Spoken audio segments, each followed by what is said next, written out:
American broadcast network, AFTERBUZZ TV. Over 20 million weekly downloads in over 150 countries, and your number one source for after-show entertainment.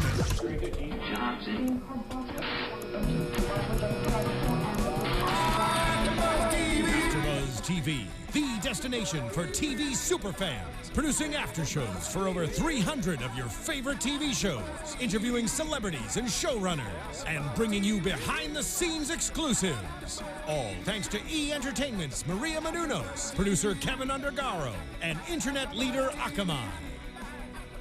Now, let the buzz begin! Good evening, AfterBuzzers. Welcome to the People vs. OJ Simpson American Crime Story After Show here on AfterBuzz TV. I am your host, Pegah Rad. You can find me on Twitter at Pegah Rad. I am joined by the lovely Stephanie Giorgi. How you doing, everyone? You can follow me on Twitter at Stephanie Giorgi. Shaka Smith. You can follow me on Twitter and Instagram at Shaka Strong. Chris Howard at Chris Howard Live and at legendarylivingdaily.com and legendarylivingtv.com.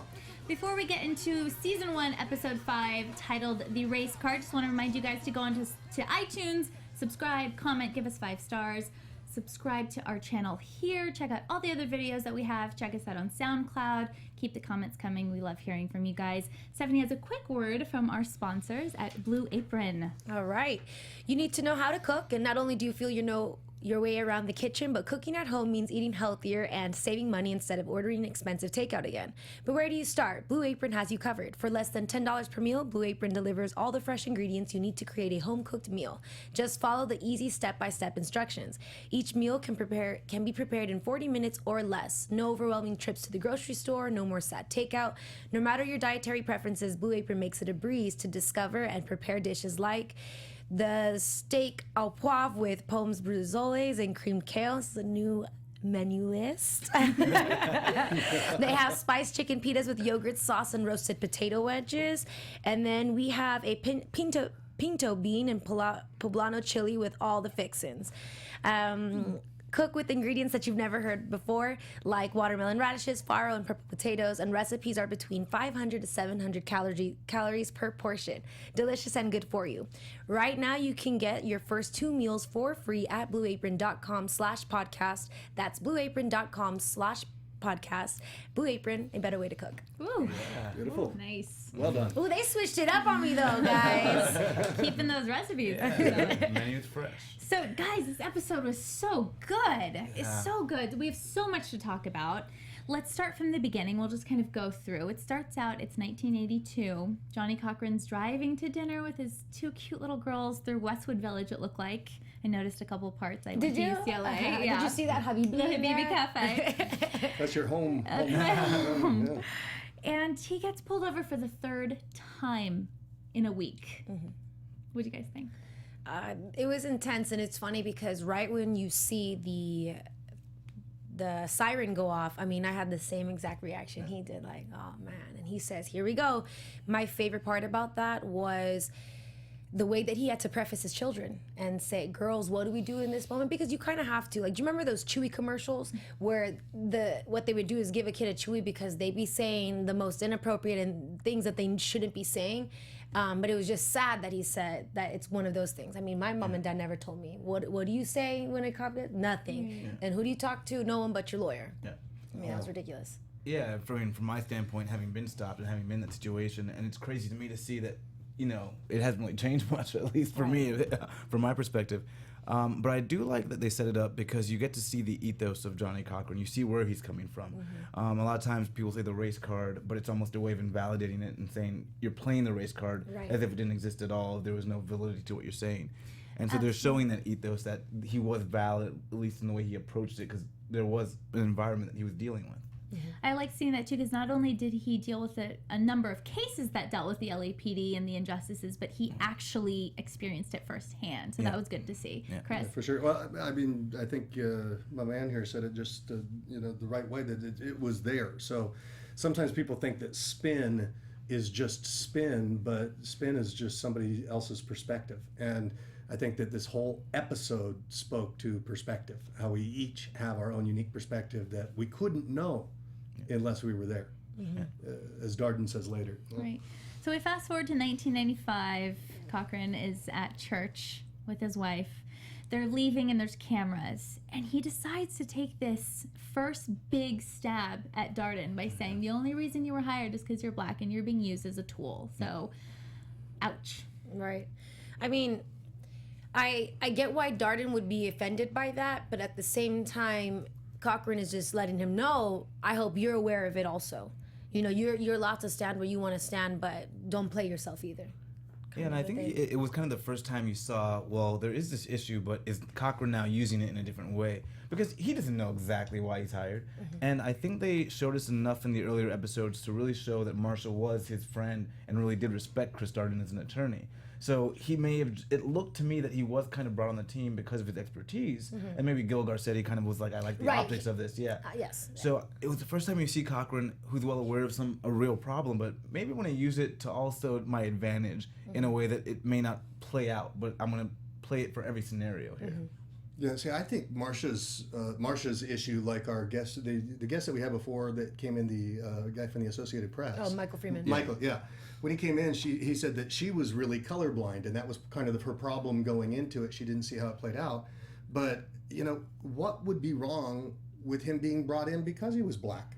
I mean, wouldn't it be a strategic choice to put a black man in there because the race card was going to be a critical part of it, and put somebody in who could have rapport with the jurors? So I don't understand, and maybe somebody else would understand better from a different perspective, but I don't understand why he let that get to him so much. And also, I would say, in addition to, for the jurors to see that, I think that also to shed light, should Marsha not be colorblind, you know?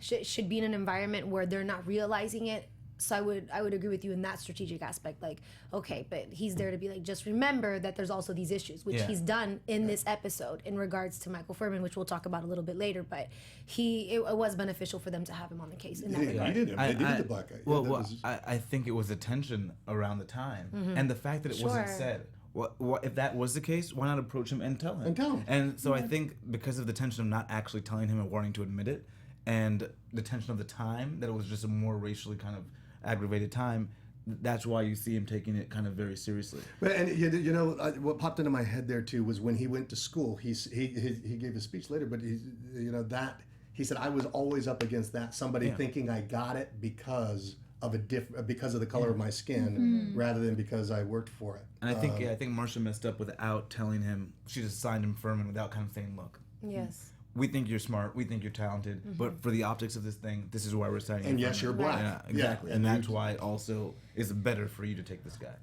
That's the one thing about Marsha that really made me upset, was when she threw it out there casually. Why would you not think that he would have that reaction, you know?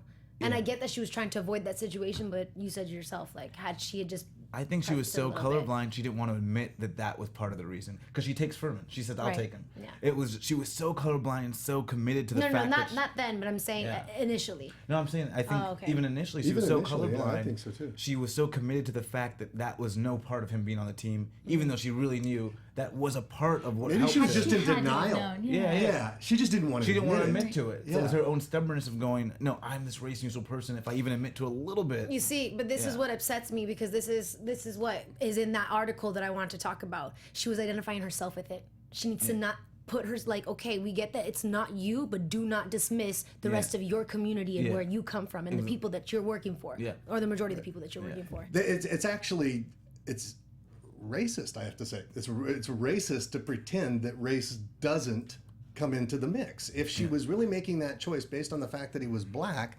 she should have made it black and white and spelled it out. Yeah, she just didn't want to be. I don't mean to, you know. I don't think she wanted to be a part of what she saw as a problem, even though it would have been beneficial to her. So she ended up shooting herself in the foot, you know. Right. Yeah. If you guys are listening, we want to hear what you think. So tweet at us at #ABTVACS. We'll try to check our Twitter feed every once in a while and see what you guys have to say. So we see the two sides coming together. We have the prosecution saying that we have mountains of evidence. We've never had so much evidence before in any case. And then we have the defense saying, oh, well, we're going to, the mishandling of the evidence and how it was contaminated. And so we see these two sides coming together. They're getting ready for the pretrial motion. Cochran says something that is said beautiful. beautifully. Sorry. He says, our job is to tell the story better than the other side tells theirs. And it's so true. It's like you're painting this picture, this story for this jury to just eat up. And they did a beautiful job of doing it. I mean, we all know how it ends up, but dang, they did a good job. I think that's always, I mean, I've learned a lot through watching this show. That's always the issue. You know, I've got legal issues I've been dealing with, and it's really about who tells the story the best. In the end of the day, it's, you know, even history that's why they call it his story, her story. It's all just a story. Who sold the story the best is what gets to last. Yeah, I think Marsha, it was portrayed that they looked at it from a very formulaic way. You know, we have this evidence, we have this motive, we've established this, we've established that, rather than wanting to tell this kind of grander story.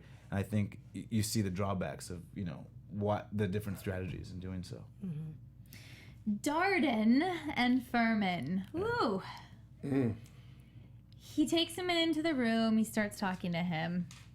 And he doesn't get a good feeling. And he goes and tells Marsha about it. Do you think that was a good choice? Do you think... I mean, I think what he said was right. And I'm not saying... I'm saying it as my perspective, which I want everyone to know, because I believe one person thought that I had said I was black. I'm not. I know I'm not. I'm Latina. Are you sure? Yeah. I'm Latina, so any comments I make, I am making from my own personal perspective. But I think that that's true, and I feel like I've been around certain people, and mostly I hear it because so many people are comfortable to say racial things and act a certain way around me because they don't know. But at the same time, they don't know that just because I don't look like it doesn't mean it's not going to affect me the exact same it would for like my sister who's like 3 shades darker than I am, you know? So I agreed with him 100%. It upset me a little bit that she wouldn't consider what he had to say like more seriously. Sure. Yeah, with any attorney putting someone on the stand, you have to be completely comfortable with the person you're putting on the stand, because just like we saw her eventually say, you know what, they'll see your animosity towards him. But she should have read that in the very beginning and thought to herself, well, if you have this after one meeting, maybe we shouldn't put this guy up, you know? Right. Instead of covering it with massage it. Exactly. So Girl, I think please. she was just so relying on this kind of formulaic idea of how to lay out evidence and having this witness. It's very naive. Yeah. Life doesn't like work if that somebody way. acts polite, well, they must be polite. Yeah. Oh man, that What was a naive, that yeah. was so naive. She's like, well, they must be, but she said it so kind and giddy, and it just made me upset. I'm like, oh, sweetheart, you live in Los Angeles, in the city of acting. Yeah. What makes you think that? And it also bothers me because that's the difference between me and someone else who argues. I feel like I always get made out to be the crazy one just because I'm passionate the way that I speak. Oh, forgive me. Let me sit on my hands while I talk to you, and then maybe I'll be respected a little bit more. No, I talk with my hands, and if I want to say something, I'm going to say it the way that I want to. And it's like it pisses me off that people consider a very specific way of being polite, and that if you act like it, that you are. No, you're But who probably cares being what fake. they think? Yeah. You're fiery and you're you. And No, I'm saying, Yeah. but in regards to that comment, that's why it was naive and right. silly Yeah. to say. And with the whole Mark Furman thing, like I was having trouble as we were watching the episode, figuring out like why, you know, we know the guy's a racist, but I'm thinking of it in retrospect. I keep thinking I've got all this information that's going to come out about how racist the guy really shows up. And I'm like, don't you want to call him out for what he is? And then I'm forgetting, oh gosh, this is the prosecution. They don't want him to be a racist, but he is. And that's the issue in Chris Darden's consciousness. He's just like, I hate this guy. Yeah, and he felt like he was being misled. He felt that, you know, regardless of the past, right now as a witness to me, I don't feel comfortable with him currently. Yeah. We learn a little bit more about Judge Lance Ito, and I laugh because he's kind of being portrayed very comically. Don't you guys think? A little like Who? Ito? Ito. Yeah. He was kind of comical at the time. And though. I heard, yes, that his courtroom was a circus, and he didn't have a hold on the Really? courtroom. Oh yeah. And you thought that he kind of liked the fact that he this Vanity Fair reporter, was it? And And then he takes out his the Arsenio Arsenio, Hall photograph. It's tough for him because he was the first judge that was really in the spotlight of you know, with having the entire country as well as probably the entire world watching what was happening moment to moment.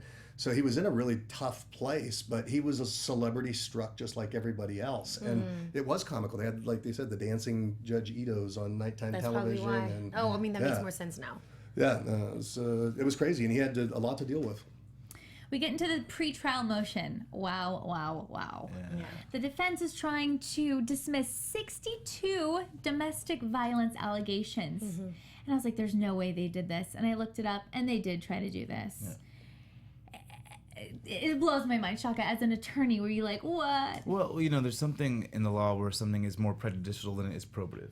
And, domestic violence, again, and we have this idea that it does lead to murder, but really domestic violence and murder are two very different things. There are a lot of people who are abusers who are not murderers, And so the worry for the jury is introducing this evidence going to prejudice the client too much, not based on the actual evidence of the murder, but just based on knowing he's beaten his wife or there's 62 incidences of domestic abuse. So it's valid in the argument, but kind of, if you kind of feel he's done it and you feel like, why would you exclude this, or if you feel it's really indicative of his nature, but the argument is that it could harm the jury's sense of what really happened that night.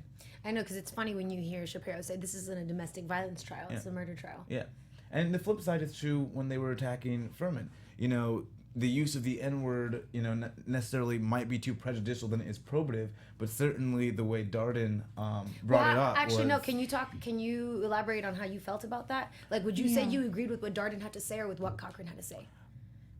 Darden went too far to me. Okay. Yeah. I mean, now if you tell people, someone's past use of the N-word may prejudice them too much, prejudice the jury too much of that person in terms of believing their truthfulness on everything else, that's one argument. If I know you said the N-word, I might just wholly not believe you, and that's not necessarily a logical nexus between what you did in the past and what you're saying now on the stand.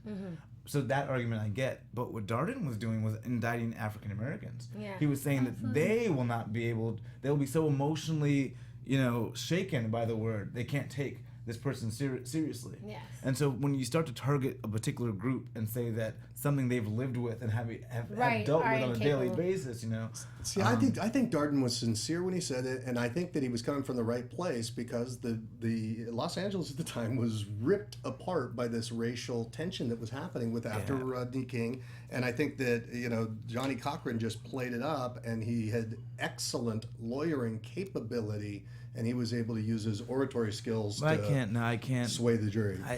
On that one, I agree too.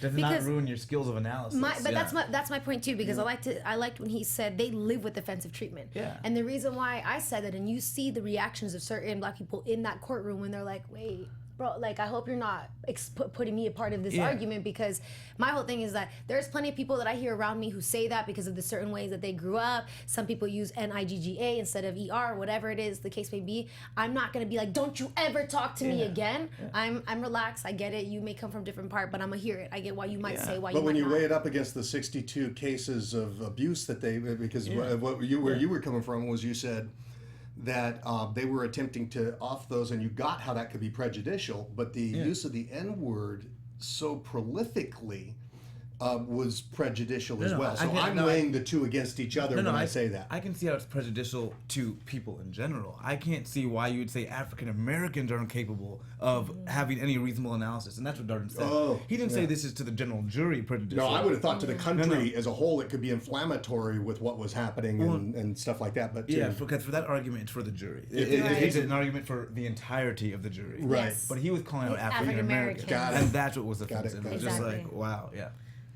So the last part of that scene, what Cochran says, actually happened. Wow. Yeah. I looked it up. It all happened. It all happened. Some parts, and we'll get to the part about the heart attack that Hodgman had didn't really happen in the courthouse. Oh, they put it in. He started having chest pains later on. So there's some things that they did for TV effect, but in that line that Johnny says to Cochran, I think it was showing him. Yeah, it's great to hear that it actually happened, because it captured the essence of your anger in that one moment. With like, did you just really tell us as a people we could not understand? It was so offensive, and it was just like, how do you get that across? Right. And it was like brother to brother. He was just like, please, are you kidding me? So I really got that scene. I really love that it was a real moment. So did I, because I'm glad that he used it to be like, how do you feel about me using that word right now? Yeah. Like, are you incapable of being the second prosecutor to this case now? He gave this beautiful kind of cogent, educated comeback of like disgust, but in 2 words, it just summarized it all. It sure did. It was really good. That was great. So Cochran gets a phone call. He's hanging out with Dale, Keisha Sharp. Hi, we love you. Yeah. They were hanging out, but sorry about that interruption. Roads are coming off. She's doing great. She is. And he gets a phone call saying that they forgot to submit 12 witnesses' names. Yeah. And Cochran's like, we're going anyway. Yeah.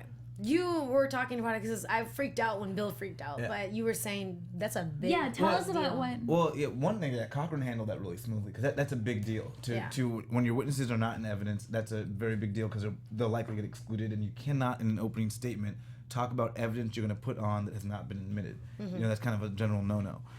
You can't, I can't tell you my client's going to get off when you see the murder victim walk through this court door and knowing full well it's not happening or there's no evidence to support it. And so that was a big issue. So that's why he was going crazy at that table, to hear them start listing witness after witness after witness. None of whom had been disclosed. Nothing. Yeah, Right. no one had been disclosed. But what's more than that, it's also a big no-no for an attorney to interrupt an opening statement. It just generally does not happen. And when you interrupt an opening statement, it looks like you're trying to hide something from the jury.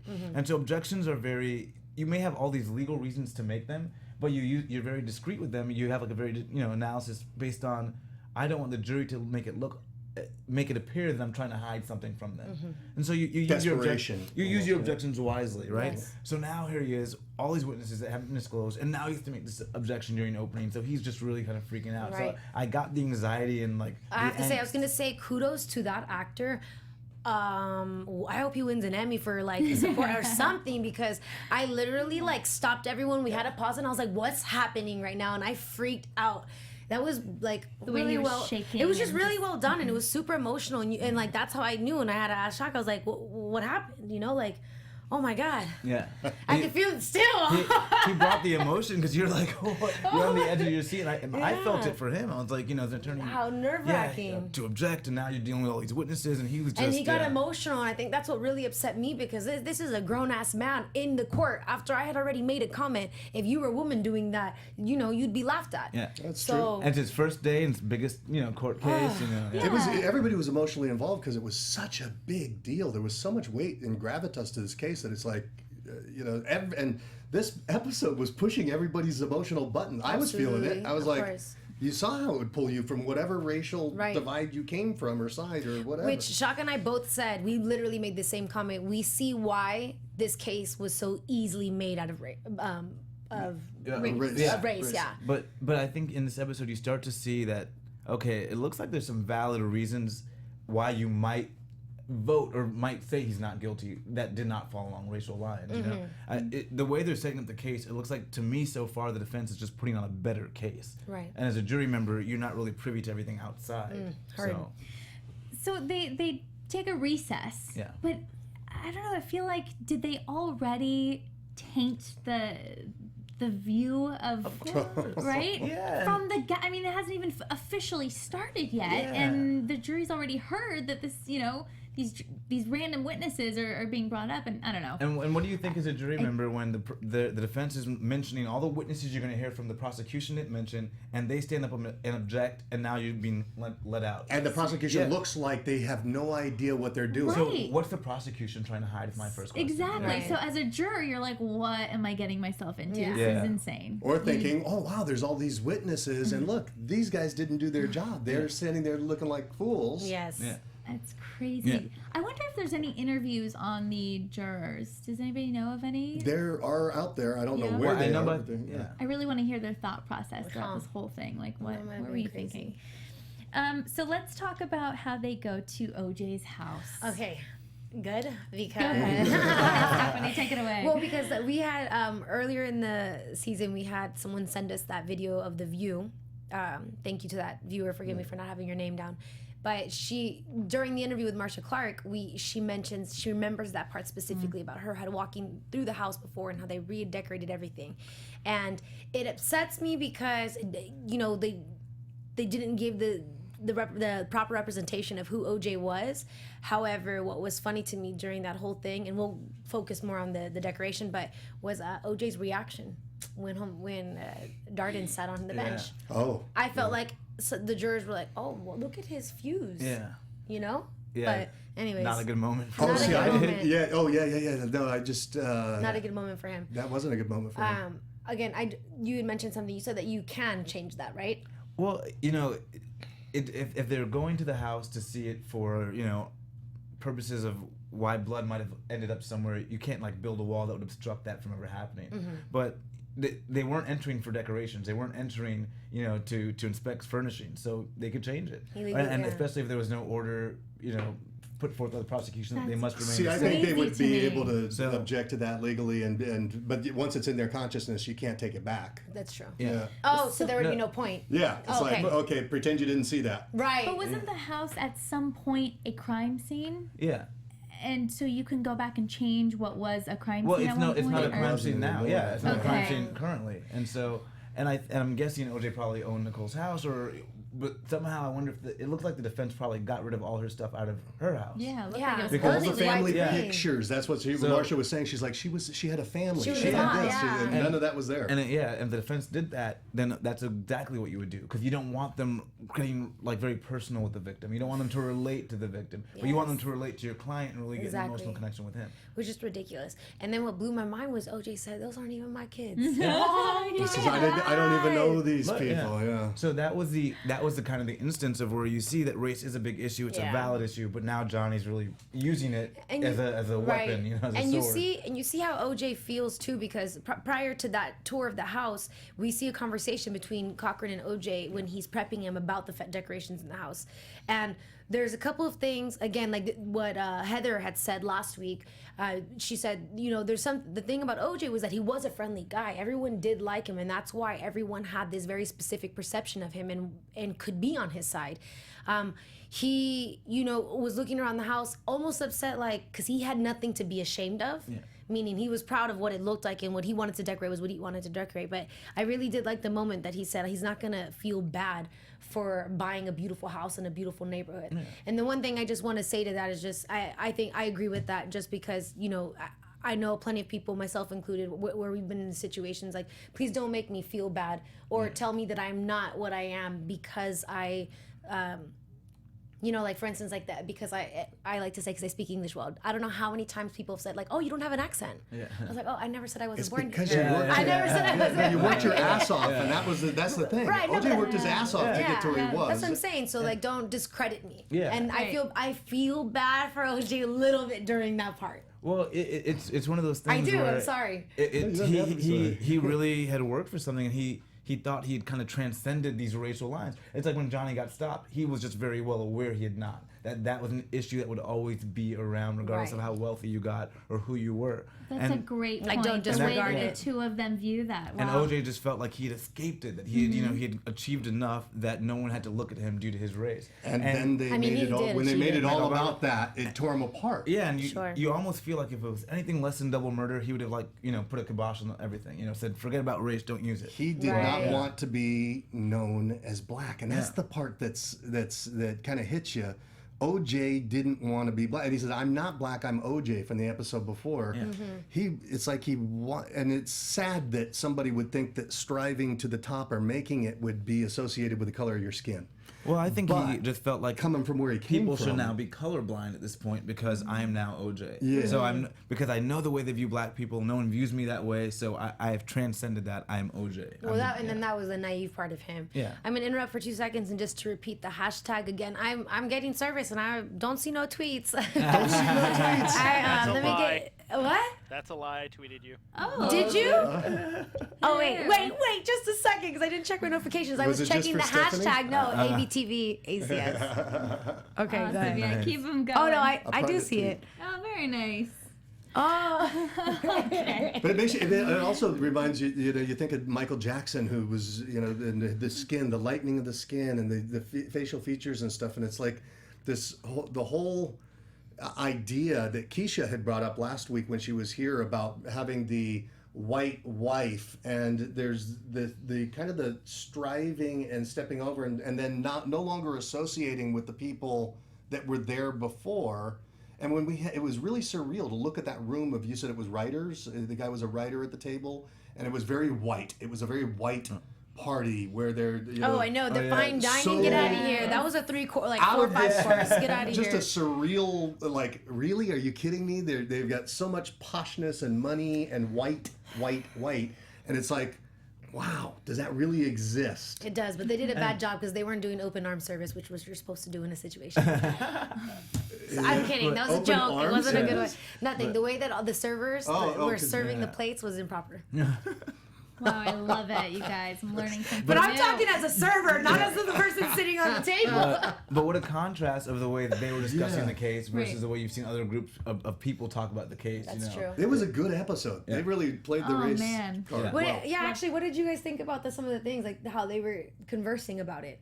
I felt like it wasn't necessarily bad. It was more so the gossip of it, right? gossip It was element just of it, I purely could not gossip. believe, yeah. And that man's daughter was murdered. Yeah. So that's Right. crazy. He's a columnist for Vanity, Vanity Fair. Fair. Yeah. Well, let's talk about how Cochran goes up to Darden at OJ's house and he goes, do not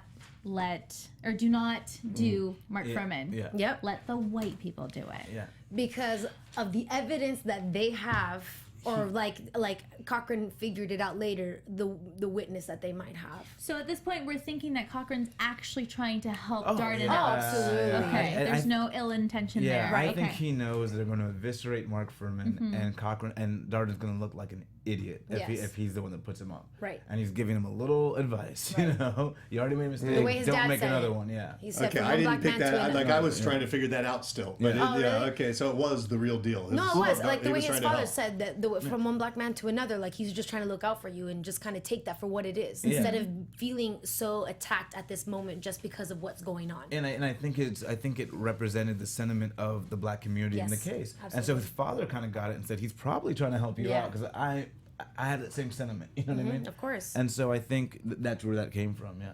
That's fascinating. And because I mean, it turns out that like Mark Furman's used the N word 700 times or so. I mean, it's Yeah. like it's so immense where he was coming from that I guess And I yeah, can and see that we as saw well as you earlier. explain that. We saw earlier in the episode the defense team say there's no way they're going to put Furman up. You know, because He's we're gonna be so we are incredible. going We're to gonna shred him. We'll be ready to get him, so they probably won't put him up. Yeah. But and I think Johnny was alluding to that fact that they won't put him up, but if they do, don't want Right. to be you. Don't be in the and line I of fire. and I'm happy that I feel like the exchange of words in the moment where where Darden gets Marcia to be like, fine, I'm gonna do it anyways. She did it, I feel like, in a way where it would almost be like a reverse psychology for him to be like, you know what, no, I'll do it. And he's like, thank you, and walked out. And I was like, good. I'm so happy he didn't add lip to that, nor did he say thank you, just walked out, because that's all he needed to do, so it wouldn't be used against him, because we don't know what's about to happen. That Uncle Tom theme came up a couple of times in the episode. It's unfortunate. I saw it coming before it was said, before he read it on the newspaper. Yeah. I'm like, great, Oh he's yeah, going of to be course. called that. Yeah, and then we got it with OJ. Yeah, with the OJ, yeah. mayor of Brentwood. He goes, Yeah. I know what that really means, Yes. and that was the same sort of reference. that he had sold out his own people Yeah. to and so that whole theme of it, and it's to some degree one would look at OJ and say, well, he kind of did. He was so anxious to get away from everything that was black that it was. Do you think? Well, I see how people could interpret it that way, but I think Yeah, I could be wrong. But I would say what was more important was the fact that you didn't see it in the trial. So Darden gets painted as Uncle Tom, while people may have had that perception of OJ. We get his lawyer coming in and changing the decoration of the house. So if that were to ever arise in someone's mind, it was gone. Right. Yeah. So it's gone from outward view. What a crazy episode. That's pretty much it. We're already on episode 5. Yeah, crazy. We only have 5 more left, and it's just getting better and better. It's funny, too, because I'm like, how are they going to make this 10 episodes?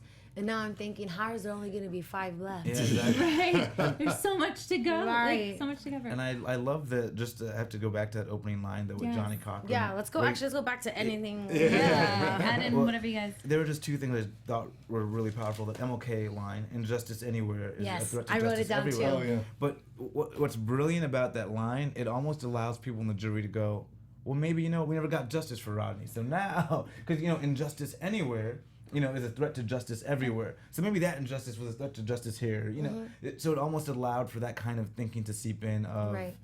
possibly making up for what happened in the past.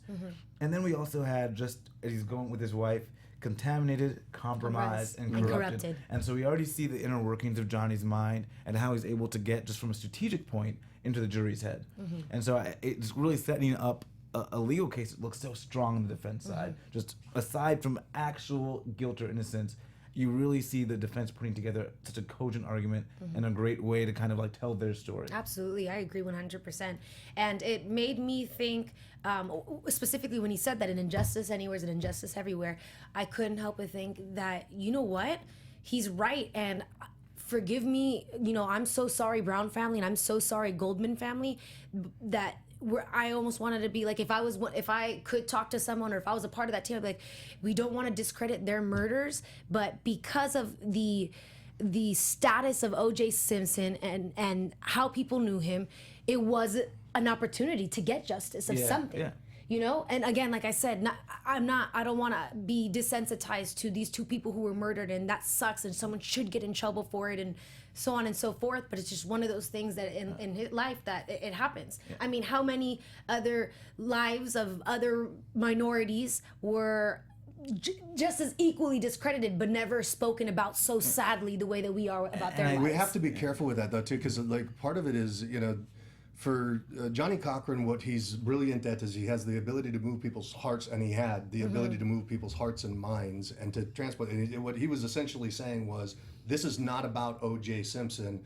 This is about black people in America, and we've been, we've been held down, we've been pushed back. The police will plant things on us. We are being oppressed still. And he was able to move, even as we watch it today.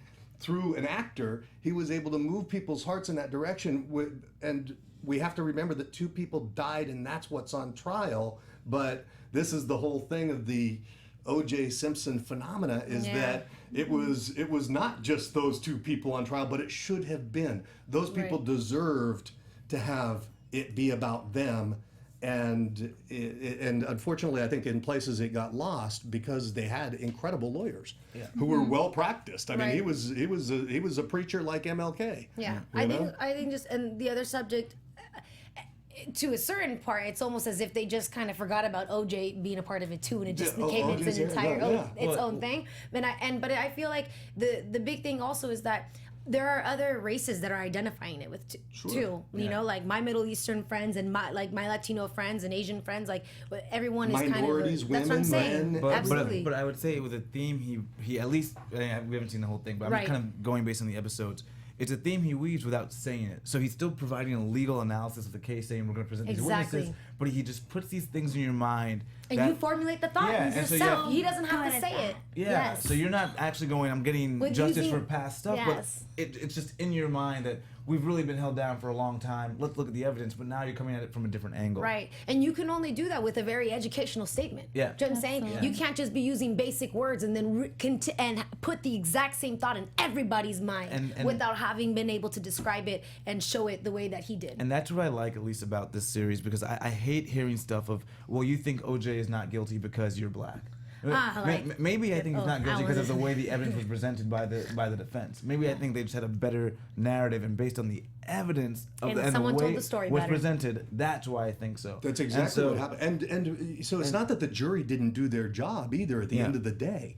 The jury did exactly what was their job, and he got off because the story was a better story. It was a better defense. Yeah. Incredible to just think about. Man, it makes me so sad too that something like this happened then, but it would only happen then because we haven't. I mean, more or less evolved because we've had kind of similar issues now, which is crazy. But it's just like it's sad. But put the shoe on the other foot for a second, because OJ could afford it. What happens if that other person was you? Right. And you didn't. Bye, everybody. Yeah. Oh, man, and you couldn't afford that dream team, and they were coming after you, and they had the dream team against you, but you didn't do it. Right. Yeah.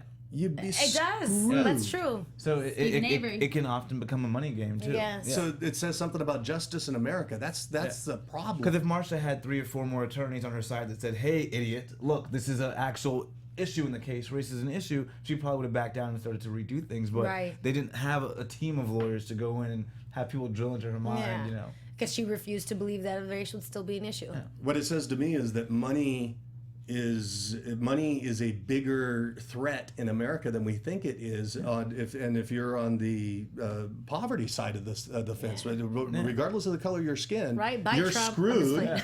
And if you're at the top echelon, regardless of the color of your skin, you can buy the best defense that money can buy, and they're going to tell the story better. And I think it's a dual theme we'll continue to see, because that same money didn't help Johnny from getting stopped, or or not money necessarily, but Darden's dealing with these things of affirmative action, and so having prominence and money can sometimes help, but then you see that sometimes you have it battling against each other, where you can't escape. You see, and that's the thing. I did my mock trial in high school was for affirmative action, and that was the one thing. Was it? Amazing. So that, and I was the prosecutor because I went against it, and it was weird because the people that were going for it were both white boys. White guys. They're white guys, and it was just weird because you would think that it would be the other way around, but my teacher, he did it very specifically that way. And then my whole argument was that I never want to be second guessed for the education or for what I earned. Right. So I won that case. You can say crackers. That's all right. You can go. You see, we don't even say that. Yeah, that's all right. I like mine with cheese. Thank you. All right, guys, that's our episode. Where can everybody find you? Y'all can find me on Twitter at Stephanie Giorgi and on Instagram at @TheStephanieGiorgi. You can find me, Shaka Smith, on Twitter and Instagram at Shaka Strong. And Chris Howard at Chris Howard Live, and LegendaryLivingDaily.com and LegendaryLivingTV.com. And you can find me on Instagram and Twitter at Pegah Rad. Thank you so much for tuning in, and we will see you next week. Bye. From executive producers Maria Menounos, Kevin Undergaro, Phil Svitek, and the entire AfterBuzz TV staff, we would like to thank you for listening to the AfterBuzz TV network. To watch or listen to other after shows and post comments or questions, be sure to visit AfterBuzzTV.com. I'm Sir Richard Wentworth, and this has been a presentation of AfterBuzz TV. Bye. See you later. The views expressed herein are those of the hosts only and do not necessarily reflect the views of AfterBuzz TV or its owners or principals.